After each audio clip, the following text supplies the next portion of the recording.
Near Halych, near the Metropolitan Chambers, in the village of Krylos, Ukraine, archaeologists have found clay figurines of bulls that date back to the early Iron Age. Andriy Figol, a junior research fellow at the archaeology department of the National Reserve Ancient Halych, told an Ukrinform correspondent, "We were working near the defensive rampart in the village of Krylos, near the Metropolitan Chambers. We expected to find fragments of the princely period, but we came across a cultural layer of the early Iron Age. We found two clay figurines of bulls that testify to the cult of agriculture at that time. People did what they saw and what they were doing on the farm," Figol said. He added that archaeologists also found wheels from a cart. It is assumed that this was the only sculpture from the 9th to 10th centuries BC. The find is being transferred to the funds of the Museum of the History of Ancient Halych. The early Iron Age is a period in human history when people began to use iron to make tools. The early Iron Age is the last epoch of antiquity,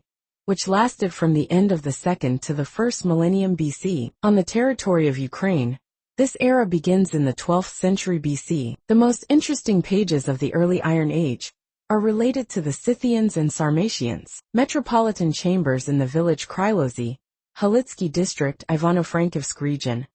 A monument of architecture of the 18th century. It was a two-story palace of the Galician Metropolitans. In addition, the palace has large dungeons. Some researchers believe that the Metropolitan Chambers were built on the site of the princely palace, although this has not been confirmed archaeologically. Currently, the building houses the Museum of the History of Ancient Halych.